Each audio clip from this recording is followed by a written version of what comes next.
Hi guys, what is going on, and welcome back to another video on Conqueror's Blade. So, I finally got myself unlocked with the old halberdiers, whatever they're called, the LandsKnechts. Can't find them. There they are.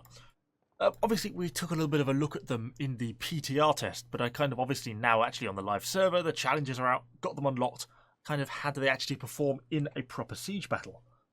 It's pretty late already here, it's like 1 AM now, and off to work again in the morning, so yeah, so a little bit of a rushed video on this one, but I have so far been really kind of enjoying them.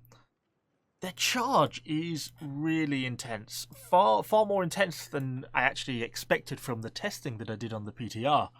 I think on the PTR I compared them to Prefecture Pikes. I think in reality, because of the way they hit through units a lot more, I think they're almost more comparable to something like a Sereg. I know they're a completely different setup, they're a pike unit, not a mace unit, but that charge damage and the fact it doesn't just stop on the first unit but it pushes through and it kills heroes and it hits so hard is what's making this unit. The brace is effectively useless in terms of an anti-infantry role. I'll probably throw a clip in now about the brace versus some hussars on the live server. Actually did kind of better than I thought. Not great, not really going to be game changing, but they did take down a few of the hussars and didn't get completely wiped out, which, considering how most pike units fare against hussars, is not all too bad, to be honest. So I was kind of pleased with that. But really, other than for an anti-cav role, which they seem to do quite well, the brace doesn't really do anything. Even against pretty light infantry units, I find the brace damage to be pretty low. It's pretty ineffective. I don't really like it. For me, this unit is all about the charge. That charge damage is where it all comes in, and that's where the damage potential is. That's kind of been reflected in my veterancy line. I wanted the increased charge damage, block break, the stab and hook, because I'm using that after I finished my charge. That's getting me another 150 points of damage. They've got the double hit and things like that. So there's some really sort of nice abilities down here. Plus, I quite like the wedge for the charge. Puts them into quite a tight formation, so it kind of means you can really sort of charge them through those enemy units kind of nice and easily. In terms of sort of core stats, they are quite a fragile unit. Only 8,000 on the hit points. And when you've only got sort of 450 piercing defense, 8,000 hit points does not go very far. They feel like they get shot up quite quickly. If they start getting shot by range, even pretty low tier archers, they're going to go down pretty fast. No shield, obviously. So yeah, pretty vulnerable on that score. Elsewise, their damage is pretty reasonable. As I say, the charge is insane, but charge aside, they do okay in normal combat. If you can combine that with the stab and hook, then that does even better, because they seem to bleed for like around 500, which is quite nice, sort of like half a Namkan stack, something like that, which isn't bad. And of course it slows them down as well, and it adds that stack of damage. So quite a high damage unit, very impressive charge. Brace does sort of seem to stop cavalry relatively effectively. Brace pretty useless against infantry though. Doctrine wise, just running the classics at the moment, piercing, damage and penetration. Since I derive an excess amount of satisfaction from killing heroes with unit charges, same with Prefecture Pikes and things like that. So yeah, I went for an Assassination Doctrine because I just try and get those hero kills. Bit of extra health because they certainly need it, and that piercing defense to try and give them any help they can against enemy ranged units. And that's really all there is to say about them. So let's actually hop into some gameplay then now, see how we're getting on, and see what this unit's actually like in combat. So for our first clip, we are into battle on Sun City. So I'd only actually been playing the unit for a few battles at this point, so I was sort of still getting my feet with them a little bit, trying to sort of get understanding of them. Just initially pushing up, the team has got the middle siege tower into position, really pushing the A point hard. And as I get up, lovely unit of paladins, thinking, oh, this is going to be a good opportunity to test the charge. And someone puts a trip down. I really still wanted to do it, but then I thought, no, I'm just going to throw my life away. Let's just hang back, deal with the stuff here. And then I'm not paying attention and I get outflanked by paladins. I managed to get the unit into brace, which you kind of see how they perform a little bit. Managed to get the hero kill, but we don't do anything particularly amazing and actually lose 3 of the units straight from the off. So even though it's a good start for the team, really bad gameplay for me, really not a great start. Capping A and kind of looking at the enemy units at the top of the stairs, but I don't really want to be trying to charge around a corner. It's going to be bad. But then as they push up more and more on the stairs, I think, well, we've got to do something, so let's get ourselves lined up. I just go for it, whack on the brace, takes a little bit of time, get the charge activated, and send them in. And actually, they do really well. One, they immediately get a hero kill, and they kill sort of 10, 15 enemy units straight from the off. I activate my stab and hook, and that finishes off the rest of them really quite quickly. It's when you start to see things like that, you think, oh wow, actually, this unit has some potential. And that's when things start to get a bit more exciting, in my opinion. And so now I'm thinking, okay, quite a good unit. When you get that charge to work, it works really, really well. And I think at this point you start to realise that this unit really has very little to do with the halberdiers. It's basically a complete rework, because the halberdiers charge is not really anything special. And then this guy is all about the charge. Obviously I want to get myself healed up on the supply. Didn't want to walk in front of these namcans.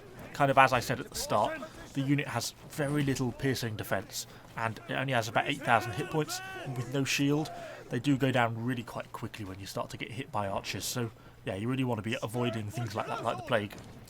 So I'm getting the unit healed up. Obviously we've lost 7 of them, but we've still got a 21 stack, so there's still quite, a bit we can do here. So I'm thinking about, where's our next opportunity. We've obviously already captured the B point, and I'm seeing if there's anything we can really do as we push on to try and pressure the C point.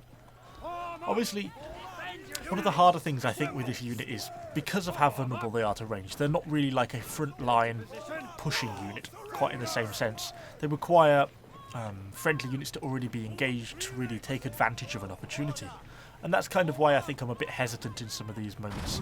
There's quite a lot of stuff in front of us, quite a lot of enemy ranged, and unless I can sort of get myself in an appropriate position, it's going to be quite hard for me to do anything. But they have a real push with an awful lot of pike militia, so I set myself up, get myself in brace, get itself lined up, get my charge activated, and lines up pretty nicely, slams straight into the side, and you see how many kills we get from the off. And look, we're already up to 50 kills. Really an effective unit, combining that charge damage, which does really well, and then the stab and hook as well. That's what makes it nice, because once they get that initial damage with the charge, anything they don't kill is already sort of half health or less. And as soon as you activate that stab and hook, not only do they do an effective normal attack, they then inflict bleed. There's about 500 points of bleed damage, which is really nice. So it just really finishes off a lot of units. And we're able to get quite a few extra kills there for for actually no extra losses at all. And we weren't even a full stack unit from the start. So really effective in that sort of situation.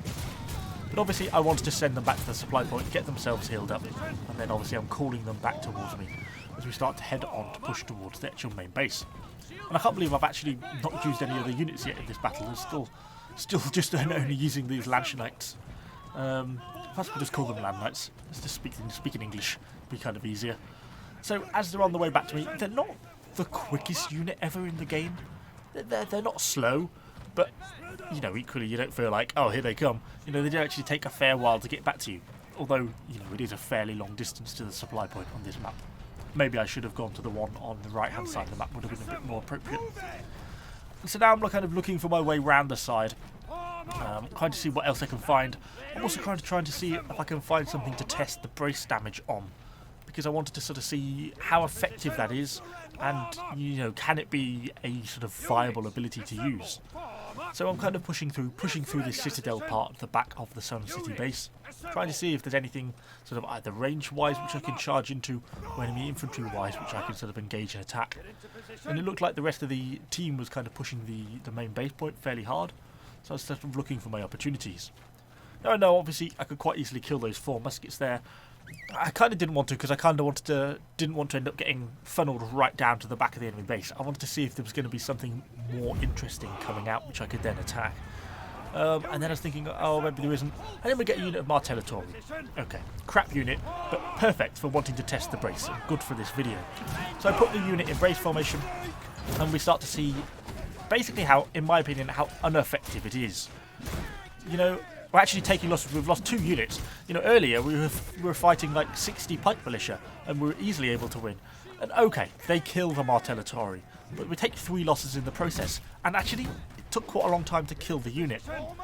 And this kind of confirms, in my opinion, my belief that the brace on this unit really isn't up to much in terms of an anti-infantry role. and that really is where it falls down. So I get back set up, get my charge in, trying to charge into the back of these spear sergeants. Unfortunately, don't get the kill on this Nadachi, which is kind of a shame. But do pick up a few more hits, and then I'm basically just pushing the unit forwards in melee mode, making use of that stab and hook. They cut through an enemy hero and just keep pushing their way back. They just seem really effective in this role because their normal attack is actually really quite damaging. Because as we saw at the stats at the start, they have really quite high slashing and piercing damage and penetration, so that means their effective damage is really quite useful. Not the greatest game ever, but we've got 2 kills, 91 hero, that would be nice, 2 hero, 91 unit kills. For a 3.5 star unit, they feel decent, and the charge is really nice. And so that about sums up my feelings of the unit so far. A lot of potential, very nice charge, very mediocre brace, except against in anti-cavalry roles. But it's that charge that makes the unit. And for a 3.5 star unit for only 165 leadership, definitely one I'm going to be playing with a bit more, and hopefully with one we're going to be having a second video on shortly once I've had a bit more time to actually play them and kind of really get my hands on them and get used to them. But anyway, let me know what you think about this unit in the comments down below, and of course subscribe to the channel for a lot more Conqueror's Blade content. Thanks for watching guys, and I shall see you all on the next video.